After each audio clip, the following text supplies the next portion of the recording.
Destiny Rising.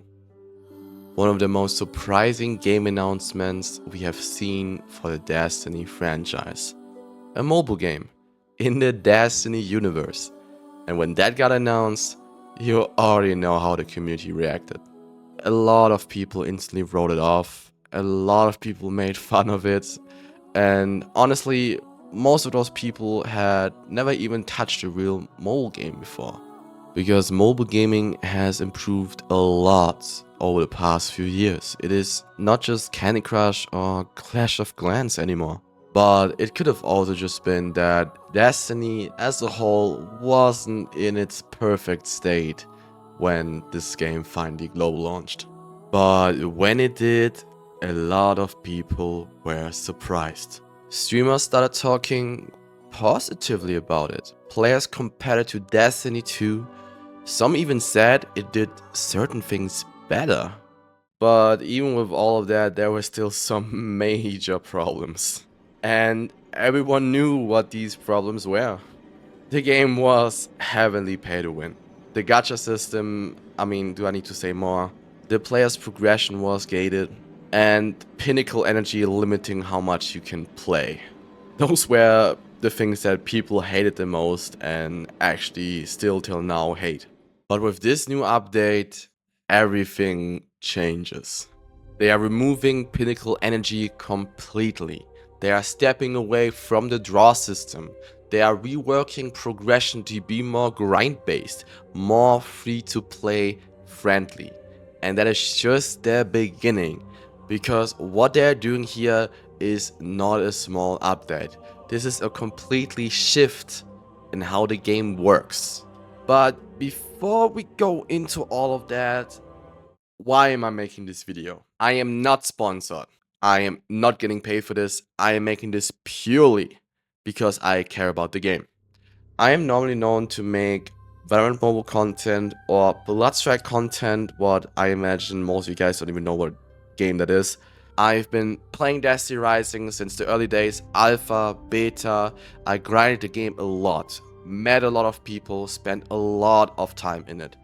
And even though I never really made content on it, it was one of those games I genuinely enjoyed playing. But I also stopped, like many others. And now I saw those changes randomly when I opened my phone. Some of my old people hit me up with the new info about the new update. And I don't know, it just feels like something worth talking about. This might be also a huge stretch, what I could get a lot of backlash for, but this update gives me the kind of forsaken moment feeling. Not saying it will be the same, not saying it will reach that level, but I think if you look at the changes, you can tell this update is trying to fix everything. And if they actually pull this off, this could completely change how people will see the game. So yeah, I would say let's get into the changes. The first and probably the most important change is that pinnacle energy is gone. Completely gone. And the developers themselves said that this system was originally meant to control pacing. It was supposed to make people explore different modes instead of grinding everything in one sitting. But they also admitted that it created frustration, because instead of encouraging variety, it just stopped people from playing. So in Season 4, they are removing it entirely. No more energy caps, no more daily limits, no more you've played enough for the day. You can just log in and play the game as much as you want. And honestly, this is something players have been asking for since launch. The second big change, and this is probably the most important one long term, they are moving away from the draw system. And again, this is something they directly addressed. They said that acquiring characters through draw pools started to feel like a stressful gamble instead of something exciting. And that is exactly how it felt. So instead of slightly adjusting it, they changed the entire system. Now characters are tied to progression. You can earn character fragments through in-game activities, things like seasonal missions, challenges, general gameplay. And once you collect 40 fragments, you can directly assemble the character. No RNG, no luck, No, maybe I get it. The developers literally said they wanted this to feel like you play the game, you earn the character. And that is a completely different philosophy than compared to what they have done before. What is also crazy is that every player in Season 4 will get the new character for free. And this is something they made very clear in the preview. They said every light bearer entering the game in Season 4 will receive the new character. On top of that, they're rewarding players who actually play the season. If you complete the core seasonal objectives, you get 40 fragments. And those fragments can be used to unlock any character of your choice. So now you have one character given to you for free and one character for actually playing their game. And that is a huge shift away from monetization towards actual progression. And then there's everything around that. They are also making a lot of changes to how the game feels overall, especially for new players. For example, they are adding skip mechanics for the campaign and certain content. And they explained that this is meant to let players jump straight into important gameplay while still giving a summary so you don't miss the story completely. And I personally think this is really amazing. For everyone that remembers Red War, how long it took to make a new character knows how annoying it was to go through the story. You can skip the campaign in Destiny Rising now. And that is huge because I honestly think even though the Destiny Rising campaign is not that terrible, 80% watching this video will agree will keep a lot of new players in the game because they don't need to go through all their time waste to play the campaign. And I think this is really fair. They're also adjusting the early game on top of that. They said they are reducing the difficulty for early missions, lowering the number of objectives, making progression just smoother overall. And for every player that is behind on progress, they are adding XP catch-up systems. Meaning if you're below the server level, you level up faster. So new players and returning players don't feel stuck. On top of that, progression overall is becoming faster and more flexible because they're removing systems that slowed players down and replacing them with new systems that reward player activity. So when you put this all together, they removed the system that limited how long you can play. They removed the system that forces you to gamble for characters. They added systems that reward you for actually playing their game. This is not just balancing, this is a complete change in philosophy. From restricting players to giving them freedom. Honestly, this is the part where I started thinking, okay, they are taking this seriously. But everything I've said is just one part of the update, because on top of all of this, they're also adding a massive amount of new content and reworking their entire progression system. So let's get also into that. Oh, and heads up for the next part, I mostly talk about stuff that is in Destiny Rising, so if you have never played Destiny Rising, you might get confused about the stuff that I'm talking about. So yeah, this next part might be only for players that actually play the game.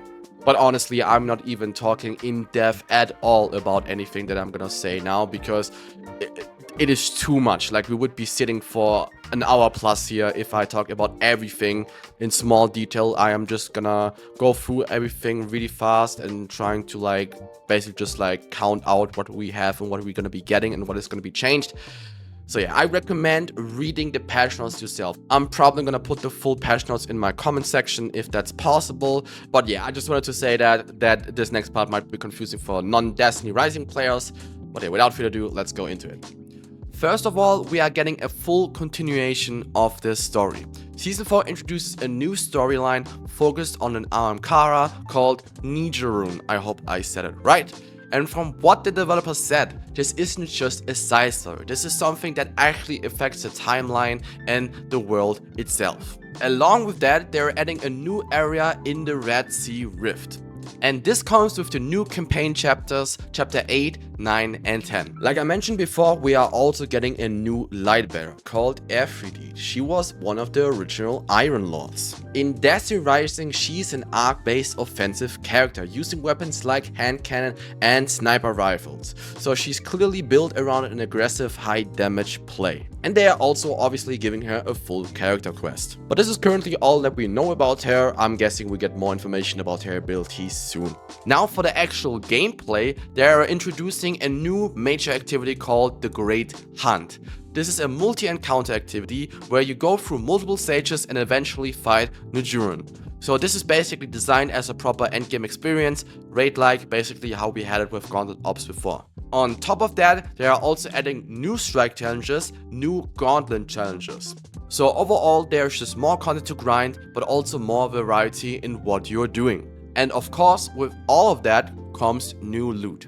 They're adding new mythic weapons, exotic weapons, foundry weapons. And these are tied directly to the new activities. So it's not just new content, it's new content with actual rewards worth chasing. They are also completely reworking the seasonal system. The developers describe this as a more comprehensive seasonal experience. What they mean is you now have seasonal missions across different categories like activity, progression, experience.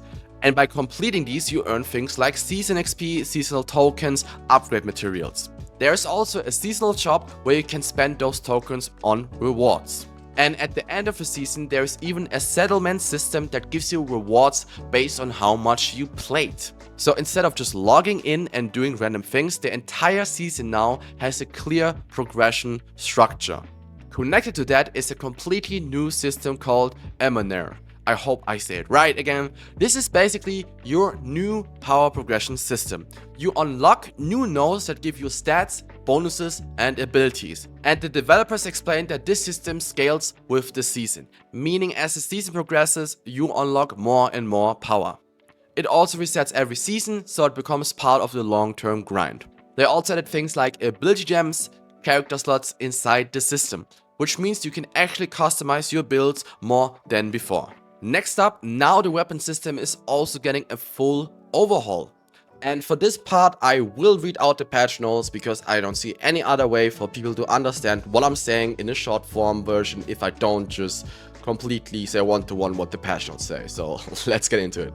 Gun development optimization added a weapon star tier system to replace the original weapon enhancement system. Weapon enhancement levels before the new season will automatically convert to corresponding star tiers when the new season begins. After the new season starts, the weapon gear level cap will increase to gear level 90. When an 80 gear level 5-star weapon is infused to gear level 90, its star tier will decrease to 1 star. After the new season starts, as the season progresses, higher star weapons will drop in activities and players can also use materials to increase the star tier of existing weapons. The higher the star tier of the dropped weapon, the higher the potential perk level and the greater the chance of obtaining perk upgrades. Weapon perk system. Enhancement levels and perk upgrades will no longer be part of the mod capabilities but will be randomly generated when the weapon drops. Myth quality perks will fully support perk upgrades, with each perk randomly obtaining up to 2 perk upgrade abilities. Foundry perks will no longer have perk levels or perk upgrade abilities. Weapon mods, a system iteration. Mods can now be freely detached and are no longer locked to weapons. What is amazing, by the way. Introduced a large number of new exotic quality mods. Introduced some expert exotic mods. Only 1 mod slot out of the 3 on each weapon can be equipped. So I guess you can only have one of the expert exotic mods. They're probably insanely amazing.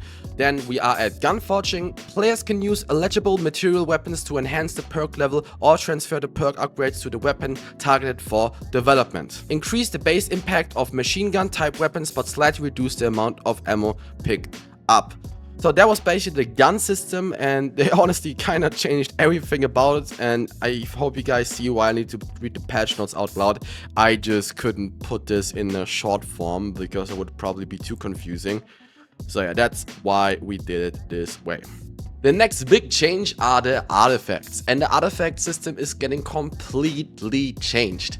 It is probably worse than the weapon system change because the patch notes are twice as long, and I really don't want to read the complete artifact patch note system change here out loud. So if you want to get more into that, you can read it for yourself because it is also really confusing, and I also don't think I would get it across in this video. So maybe if I might think about doing more Destiny Rising content, I would probably do a completely video just for the artifact chains. But the most important things that I have read it out here is that they're removing the gilded system. They removed the elemental match restriction. So if you have an exotic solar artifact, you can also put that on, I don't know, like an arc character, so there's like no elemental restriction there anymore. But against that, they added also that you can only have 1 artifact on one character equipped. So if you have one artifact that is really good for that character and you have another character where the artifact will also be really good on, you can't do that anymore because you can only have on one character that specific artifact equipped. And there is so much more with the artifact change, but like I said, please read it for yourself. And again, I might do a video on that if I think about doing more Destiny Rising content. But yeah, I just want to skip the artifact stuff because it is really too much to explain in this video.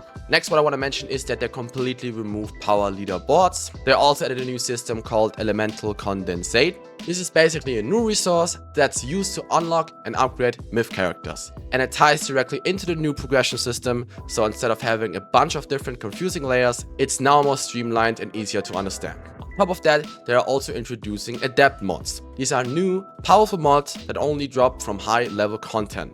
So for players that actually want to grind endgame, there is now a real reason to do it. And something else that is really important, especially for returning players, they're converting old materials into the new system. So if you played before, your progress isn't just gone. It gets translated into season tokens and resources that you can still use. And finally, a lot of these systems are now designed to reset each season. Things like progression systems and activities refresh over time, which shows that the game is clearly moving towards a proper live service model, where each season actually matters and gives you a reason to come back. Another big change is the Expanse mode. This is now turned into an infinity mode. Instead of being capped, it now scales endlessly. The devs also said it is now divided into 4 different modes based on weapon types, and rewards scale with your progression. It also resets every season, so it stays relevant long term. And now for endgame players, they are adding more challenges. There is a new adept difficulty system. This adds harder versions of existing content with better rewards, including materials used to create powerful mods, like the adept mods we have talked about earlier. And they are also introducing a new activity called Operation Cordon. And this is the one that replaces the old Calamity Ops. It's a new structured activity focused on team play, progression, and multi-stage challenges. On the progression side, they're increasing the level cap to 90. And they're also adding a new region, what is called the Boneyard. This includes exploration, puzzles, public events. So the world itself is expanding more too. So when you look at everything together, this update is not just focusing on problems. It's adding new story, new content, new system, new progression, and new endgame. And at the same time, completely reworking the foundation of the game. So yeah, this is not just a small update, this is basically a relaunch on how the game is supposed to work. With additionally saying right now here in this video that this is the most simplified version of me telling you what is to come in the game. Because every single thing that I mentioned has more detailed description on how it works. But honestly, if I say this now, we would probably be sitting here for another hour. So I won't do it in this video. I probably will go more detailed on how everything works when it actually comes out, if I might continue to do Destiny Rising videos. And yeah, for this video, this was everything. And I ain't gonna lie, when I read all the update changes, it actually surprised me. Because this is not what I expected at all. I genuinely thought this game was just gonna stay the way it was. And I was okay with leaving it behind, but now, I don't know. It feels like they actually listened. Like they looked at everything people complained about, and instead of slightly adjusting it, they just like went all in and changed everything. And that's rare, especially for a game like this. And like I said it before, I am not sponsored. I'm not getting anything out of this. I don't even know if I fully will come back and start grinding Destiny Rising again. But I will try it. And I feel like if you ever play Destiny Rising or even just thought about it, this is probably the moment where you should give it another chance. Because if they actually deliver on all of this could completely change the game. And yeah, that's it. See you guys on the next one. Peace.